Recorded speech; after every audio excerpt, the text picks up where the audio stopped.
The architect sat on the top, riding the cockerel and drinking a glass of wine.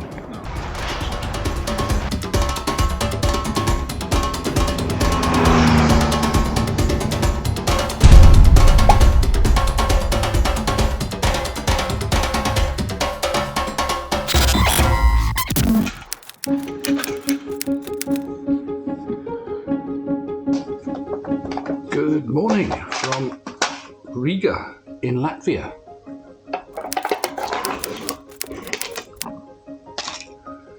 Today's Sunday. Planning to go into Riga to have a look round. Need to go in on the bus. I'm hoping the buses run as normal on a Sunday. Okay, here I go, off to explore the centre of Riga. I think the bus goes from just around the corner here.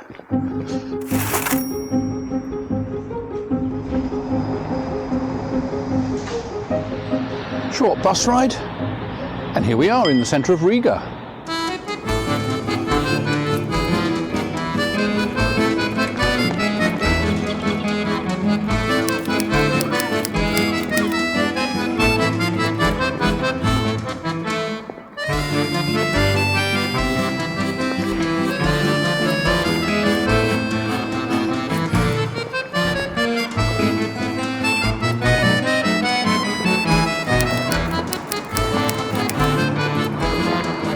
Dramatic, isn't it?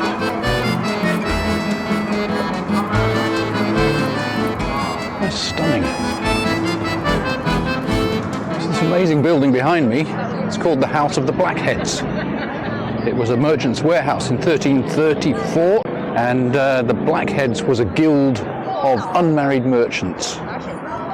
But what we see here isn't quite what it seems. The building was badly damaged in the war and then completely demolished during the Soviet era. So what we have here is a reconstruction, and it was paid for by the public. People purchased a brick, 5,000 people contributed to the cost of rebuilding it. So you can see up on the top there on the blue band, Anno 1334, renovated Anno 1999, and by renovated they mean rebuilt from the ground up.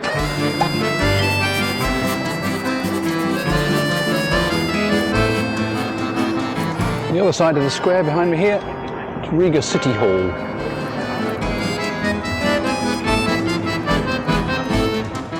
This here is St. Peter's Church. The spire was destroyed by fire during the war, and it was rebuilt, and you can probably see maybe on the camera right on the top there's a cockerel, a gold cockerel, and it looks very small from down here, but apparently it is about the size of a horse. And when the spire was completed, the story goes, they had a topping out ceremony, and the architect sat on the top riding the cockerel and drinking a glass of wine. That's the kind of story I like.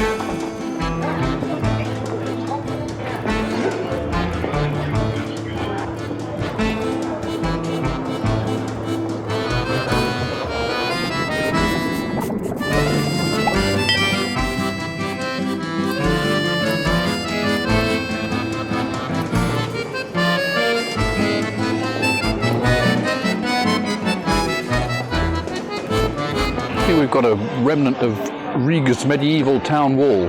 So behind me is medieval Riga, and through the wall is something a little bit more modern.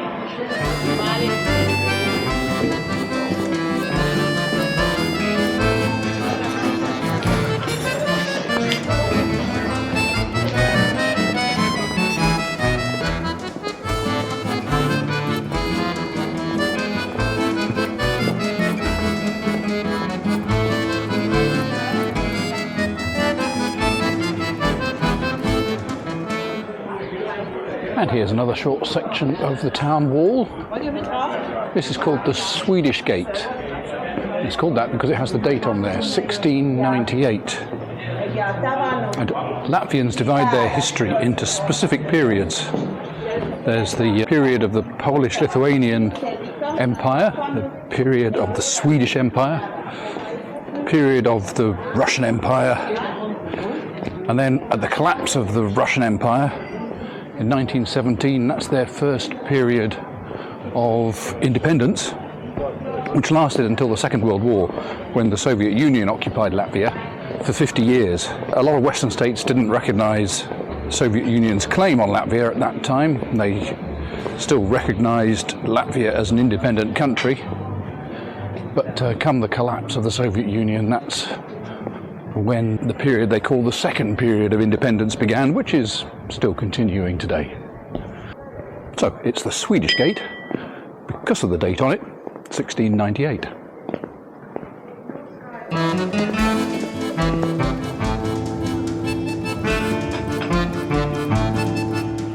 Well, that's been quite a good day in Riga. It's threatened to rain, but it hasn't happened. It's been quite sunny. This parkland here is what's left of the 16th century bastions and the moat.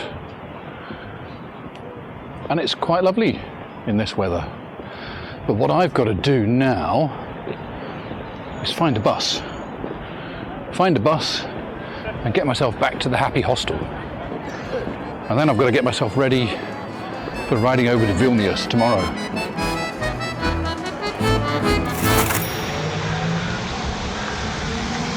Oh, timed that about right. I've just stepped off the bus and the rain's just started.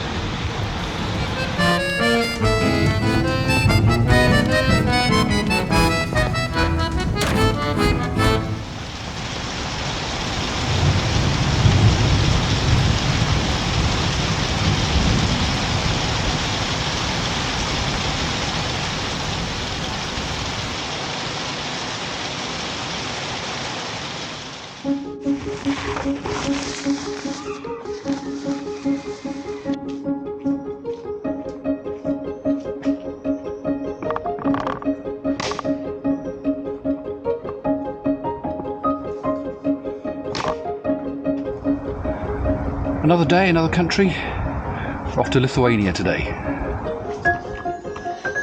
Hello. Hi. Thank you. Thank you too. Goodbye. Bye.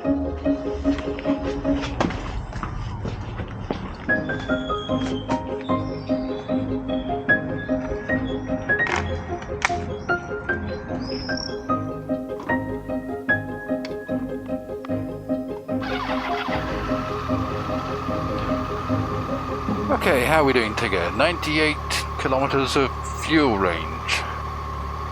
That's not going to do us for the whole day. So I need to get up. How are you doing, Garmin? Taking your time to load up. It's 3 minutes past 8 in the morning. We've got a 5-hour ride from here to Vilnius.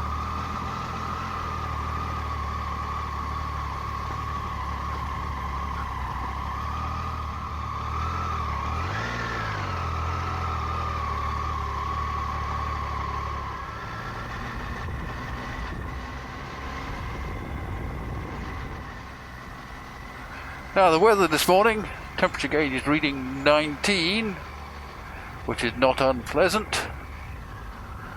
It's a little bit more livable than the high 20s, early 30s that I've had through Finland and Estonia. I believe it's going to rain today, so I've got my rain suit at the ready.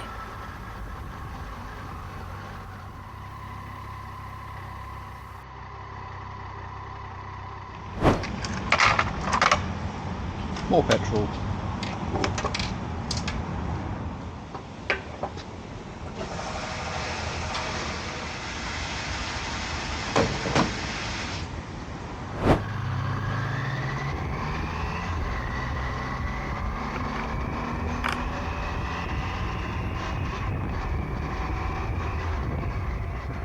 So we're heading to Vilnius in Lithuania. And the three cities, Tallinn, Riga and Vilnius, they kind of come as a gang of three. They're different cities, different countries, but they have quite a lot of common history. I think Riga really is the odd one out, in that Riga was built by Germans. It was built by German traders. So much so that in medieval times, with the wall around the city, all the non-Germans had to leave every evening and then the gates would be shut. Well, these roadworks have been a bit confusing. Vilnius, 292 kilometres it says.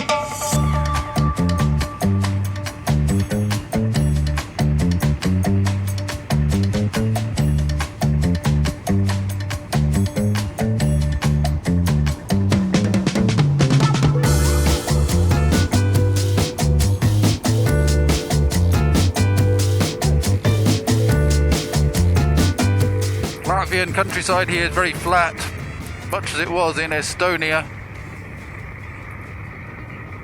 Fields of wheat, windmills. I think these are common features of this part of Europe. So I think we're just about approaching the border with Lithuania. Do we have a nice sign? Here we come, yeah, Lithuania. Let's pull over.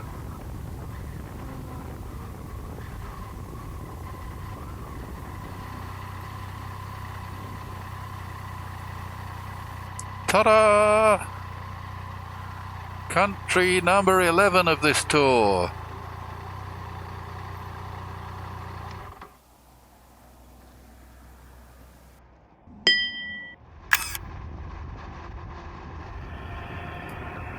So obviously these three countries, Estonia, Latvia and Lithuania, share quite a lot of history.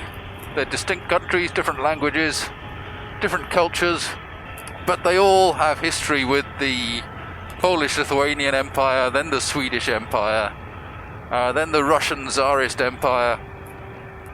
Then of course they were all subject to the Molotov-Ribbentrop Pact between Germany and the Soviet Union, where those two just kind of decided that they would divide up Eastern Europe between them. And that triggered the Second World War, and these countries were then all occupied by the Soviet Union after the Second World War, and eventually became independent, all of them in 1989, 1990, 1991 period. So they have that common history between them.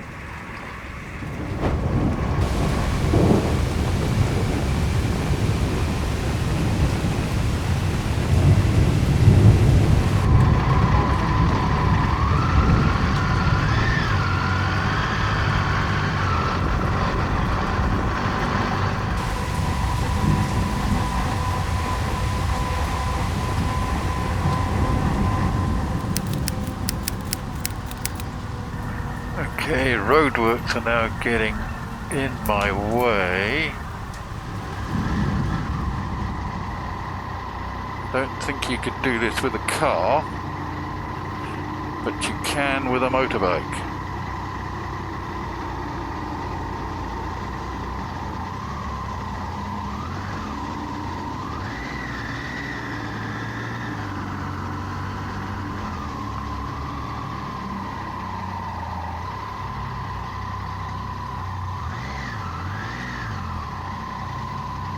There we go, how's that?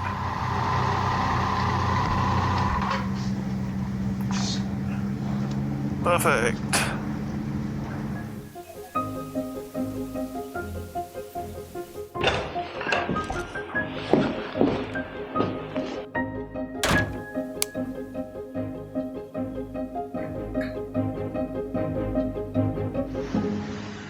So I'm in Vilnius. Not the most exciting ride I've ever done. It's still threatening thunderstorms according to the weather report. This room, it's okay. Have a quick look. The mattress isn't very comfortable, but I've got a twin room, so I've put both mattresses together, which is a lot more comfortable. I feel a bit like the Princess and the Pea. Now, when I first planned my trip to Vilnius, I intended to go and visit the castle at Kaunas on the way here, which is one of Lithuania's major tourist attractions. But looking on the internet, I found out it's closed on Mondays, and today is Monday. So I've come straight through to Vilnius. I've got a 10-minute walk to the centre of town, and that's what I'm going to do next. Okay, let's go and have a look around Vilnius. You get the feeling that, given the weather and the amount of time it took me to get here, I'm probably not going to do Vilnius quite as much justice as I did Tallinn and Riga. But at least I don't have far to walk.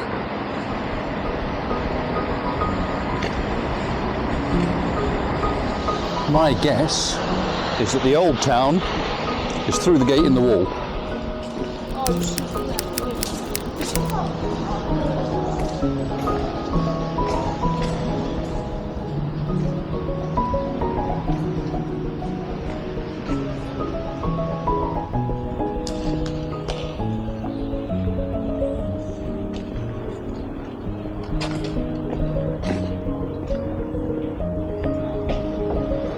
Wow, some of this architecture is pretty stunning.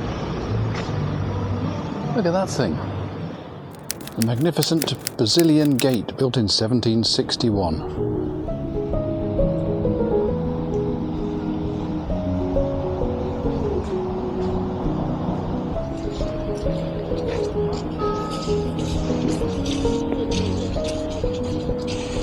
Yep, I think we'd call that Baroque. That's about as wedding cakey as you get.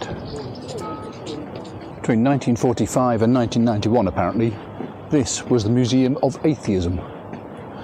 But it's now a Jesuit church. Okay, central square of Vilnius. Surprisingly quiet on a Monday afternoon.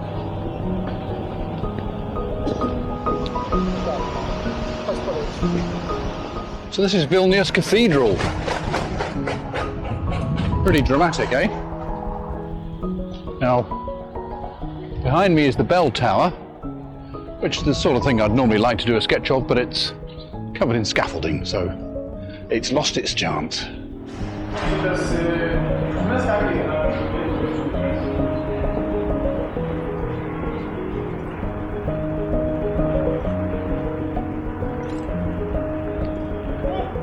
This is the Bishop's Palace, which they're obviously just setting up for some kind of event.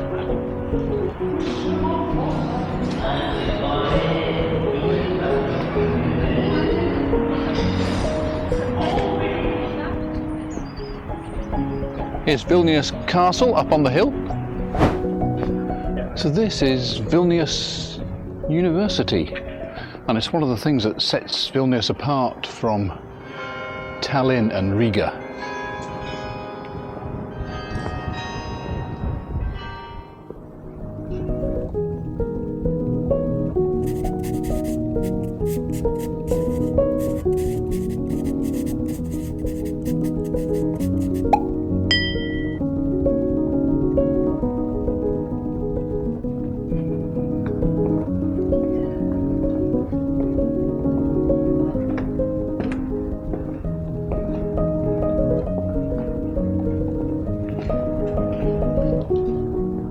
During the Soviet occupation of Lithuania, this church was used as a warehouse.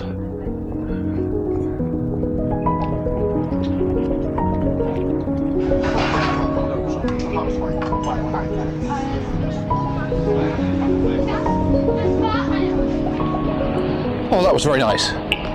Restaurant there serving traditional Latvian food. But the rain's back on now.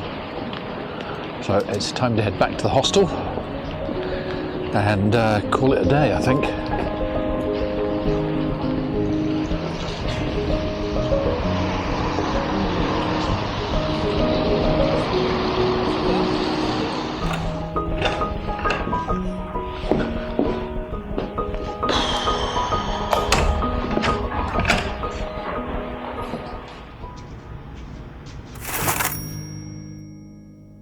Thanks for watching. If you like this kind of video, click like, click subscribe, and I'll see you in the next one.